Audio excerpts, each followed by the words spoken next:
Welcome to the Brand Nerd Podcast. I'm Mitch Metter. Join me as we nerd out over great brands, study the latest business tech, and learn proven strategies from experts and entrepreneurs. Let's get started. What up, nerds? Welcome back to Season 0 of the Brand Nerd Podcast. Today, we're discussing 7 website mistakes that could be killing your chances with customers. If you own a local service company and have taken the business as far as word of mouth could take you, and now you're looking to expand into the world of branding and local marketing where people can find you online and become lifelong customers, then this podcast is for you. Today, we're talking about common website mistakes, and let's get right into it, because the first mistake people make is not caring about your website at all. You designed it years ago, you set it, and you forget it. You're too busy, you can't prioritize time for it. These are all the common things that we hear when people talk about their website. But this is a huge mistake. Your website is so important because it is quite literally your first impression for a lot of your customers. I don't need to tell you that the world is going more and more digital and more people find businesses online. It's no longer the case that people look through the yellow pages or even word of mouth. The place people start is online. Your online visibility is super important because people are looking for you online and they're comparing your website to your competitors and they're making decisions based off of that. There are people who are on your website and decide not to call you for service because they think somebody else has just done a better job and fits what they're looking for better. But maybe it's just because your website isn't properly communicating what you offer and how you make people's lives better. The other thing to think about here is your website is available 24/7. People can find your website any time of day. If they have an emergency and it happens to be the middle of the night, they can find your website. If they have an issue that's keeping them up at night and they want to do some research, they can find your website. You're not available. Your office staff isn't available. Your salesperson is available, but your website is available. Plus, your website is something that you own. You own this channel. Unlike your Facebook profile, unlike your Instagram page, unlike many of your other marketing assets, your website is yours. You own your domain, and no matter what, you can have people reach you via their website. Facebook could go away. It could go away like MySpace went away. Your website doesn't, though. So hopefully I've convinced you that not caring about your website is a huge mistake. And if you're one of those people, then I'm going to give you some more things you can do to help improve your website so that customers find you and become lifelong customers because you offer such an amazing service. The second common mistake that I see local service companies make is that they don't use clear language on their website. Instead of being clear, they go for clever. They try to be cute with what they're saying, or they try to use jargon to sound professional or to sound like they know what they're talking about in their industry. Or perhaps they're just overall not very good communicators and ends up confusing. People kind of already understand what it is you do. They just want to know specifically and clearly how you're going to make their life better. So make sure that you are clearly talking to the people that it's most important for you to reach. Everybody has an ideal customer. Make sure that your language is speaking to them so that those types of customers choose you more often. Additionally, make sure that you have your information about service areas, your information about your hours, your information like phone number, email address, and even your physical address easily accessible. This is information that people come to your website, even return visitors come to your website to make sure that they have the right information for you. So if your website is currently using clever language or jargon or confusing information or inconsistent information, please make that change. This is costing you business. The third common mistake I see people making on their website is poor calls to action. Does your website clearly tell visitors what to do next? You have to have that buy now button. You see this on e-commerce stores. You've got an actual shopping cart, but your business, your service business, has a shopping cart too. It's just your sales process and it's probably largely offline. So you need them to take the first step on your website, whether that's call now or book a service. You need to have that right on there. And if you provide an online booking or quotation option for people, that is a huge value add. You are going to get way more customer leads from people who are less likely to call. That's actually a pretty big trend in younger generations in particular, is they are less likely to call about something. They want to have that quick option, that easy option to book a service online. These are great customers that you're potentially missing out on if you don't have some sort of online booking option, and make it super clear that if they fill out a form that you're going to get right back to them, or even better, that they're going to book a slot on your calendar and they know exactly when you're going to call them. So are your calls to action easy to find, and are they compelling? In addition to clearly telling visitors what to do next, you also need to visually communicate that this is the button you click. You need to make it a different color. You need to put it in the top right where people expect it to be. You need to put it in the hero section, that top section of your website. If it's a newspaper, it's the above the fold section. You need to have a button there that tells them exactly what you want them to do as that first step in this relationship. Poor calls to action are potentially costing you customers, so get it right. The number 4 common website mistake that I see people make is an ugly or outdated design or bad user experience. Is your website design just outdated? When you go on your website, do you go, clearly this website was made 5, 10, 15 years ago? If that's the case, your customers know that too. In fact, they might know it even more than you, because they're actually looking at your competitors' websites and going, wow, these guys seem like they're a little more modern, and perhaps they're a little bit more active. Perhaps they're a little bit more on top of things. These are all things that outdated design is communicating. Another thing that happens is maybe your website just wasn't professionally designed. Maybe you hired somebody who was an affordable option, and that's what you needed to do at the time.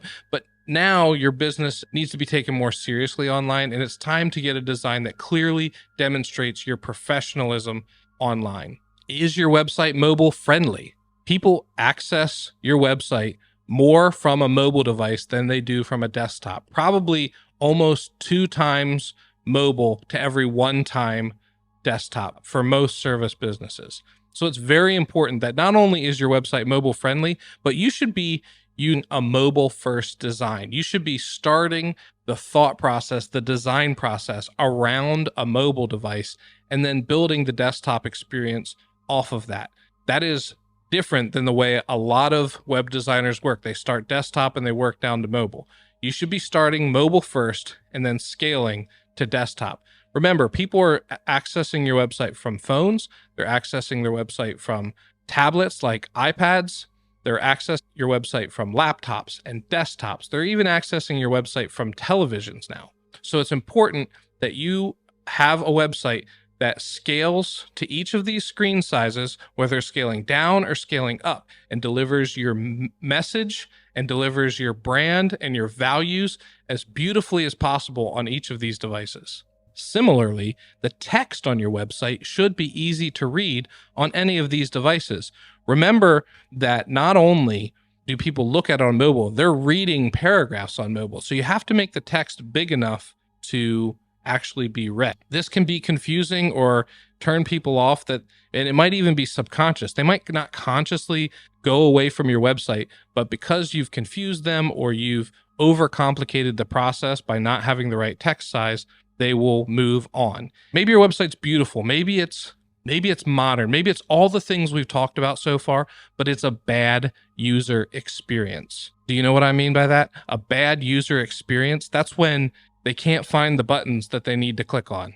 That's when the words wrap off the page, or they wrap in a way that it ruins the graphics on the website.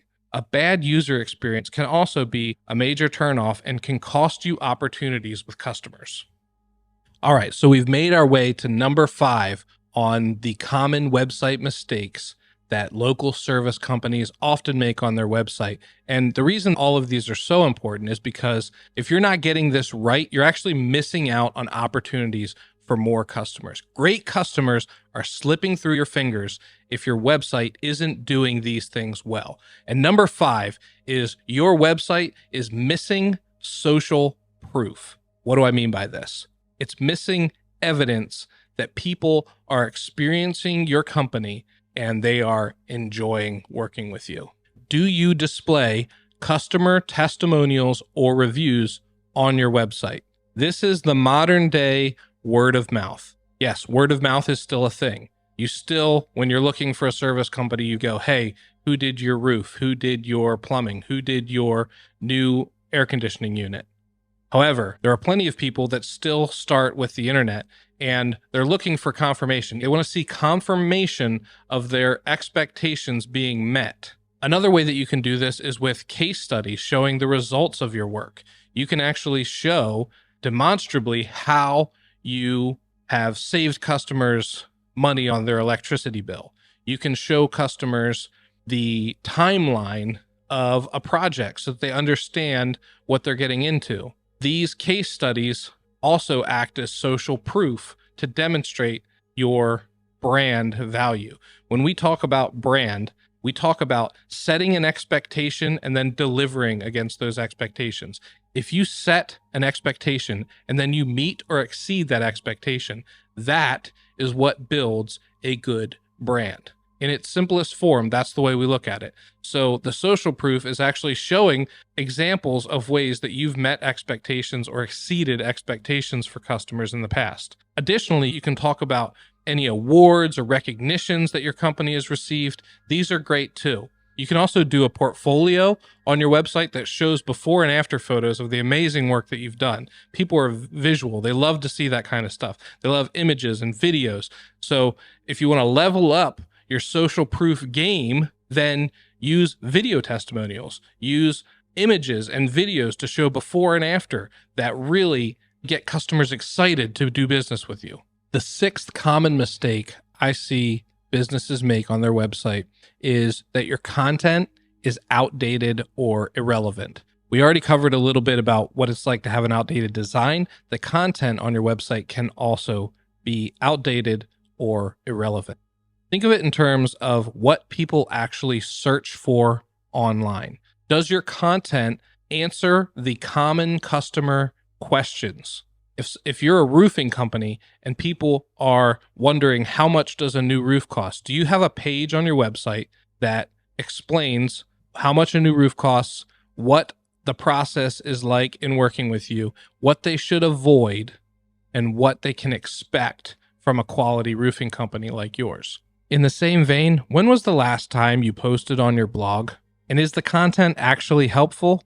If you go to a website and you see the last time that they posted on their blog was 6 months ago, and the time before that was 4 months before that, and the time before that was a year before that, you wonder what exactly is going on. Are they active? Is this business still thriving? And these questions are not questions that you want associated with your business. I do think you're better off not having a blog if you're not going to do it regularly. I think that's just what it comes down to. There are other ways to get SEO value than a blog if that's not something that you can commit to maintaining on a regular basis. So is your content outdated or irrelevant?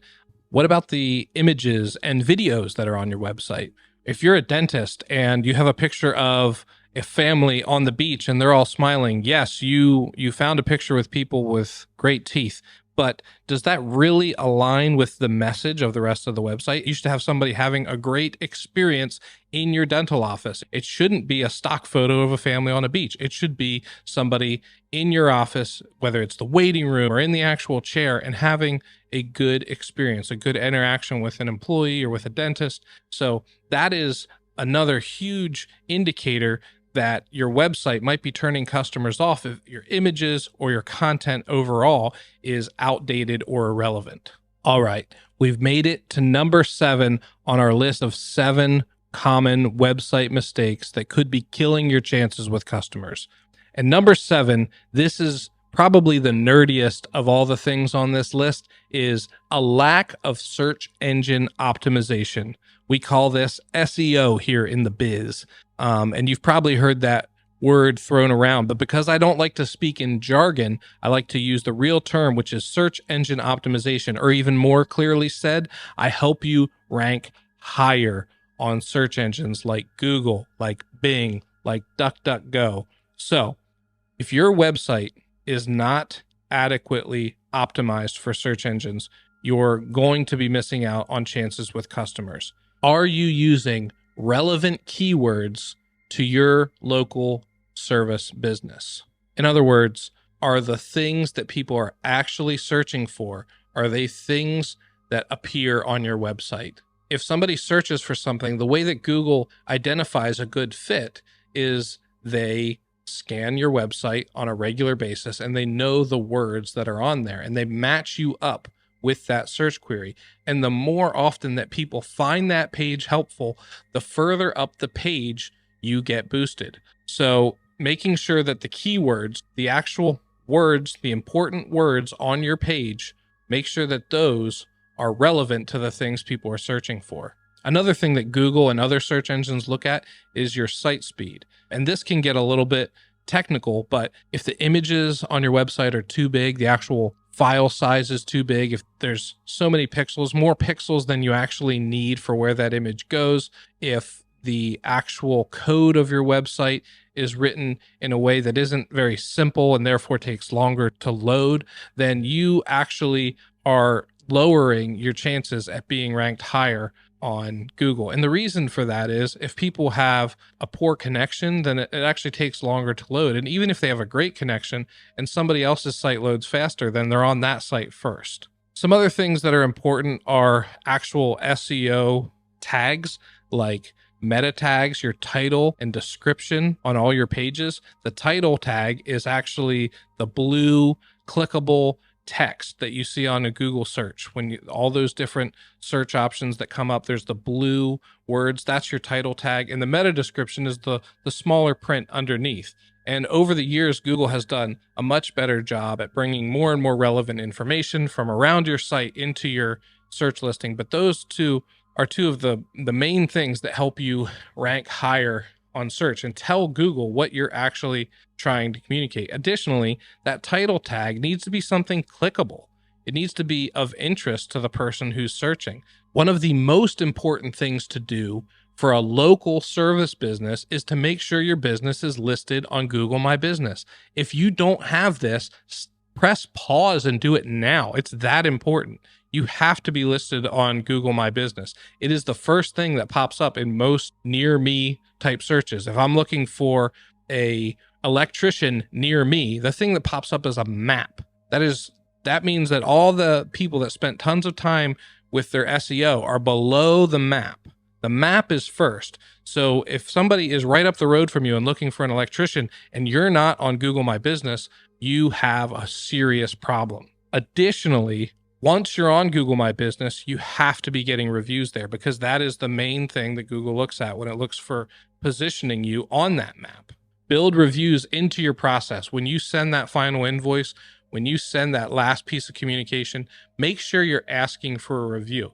And if that is something that scares you and you don't want to just let anybody review your business, then there are ways to use what's called a reputation manager where they can leave a review on your own platform and you can prompt the best reviews to be on your actual Google My Business or Facebook or anywhere else that reviews are relevant to you. Another way to make sure that your Google My Business is listed high is to have location-specific keywords in your content, both on your Google My Business page as well as your website. Having that location-specific details, if you're near cities, if you're near towns, you need to have references to those so that Google can help put together the picture of the service area that you operate in. Additionally, you can also embed the physical Google map on your contact page, which gives you some additional clout with Google. They see the back and forth traffic between your website and their Google pin. It also allows people to leave a review right there or see your reviews for themselves right there on the contact page. So like I said, number 7 is a little bit nerdy, right? Search engine optimization, keywords, title tags and meta descriptions, Google My Business pins. These are all getting a little bit into that nerd territory.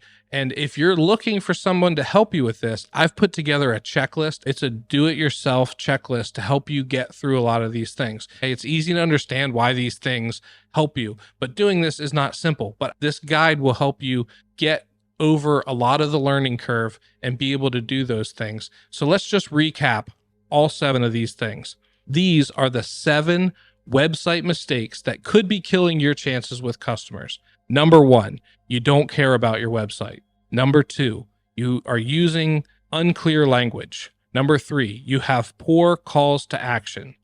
Number 4, your site is ugly, outdated, or has a bad user experience. Number 5, you're missing social proof. Number 6, you have inadequate or irrelevant content. And number 7, there's a lack of search engine optimization, SEO, on your site. If you've been listening to this podcast going, oh man, that's me, that's my business, then I'd encourage you to go to thebrandnerd.com and download our checklist that will actually show you how to change these things on your website. Thank you so much for tuning in to the Brand Nerd Podcast, where we help your local business become a brand. I am your host, Mitch Metter, and it's been my privilege to talk to you today. If you're getting lots of value out of this, please leave us a review. You know that helps podcasts get ranked higher, and we would love to help more people just like you conquer their local service area. I hope to see you again next week. Peace.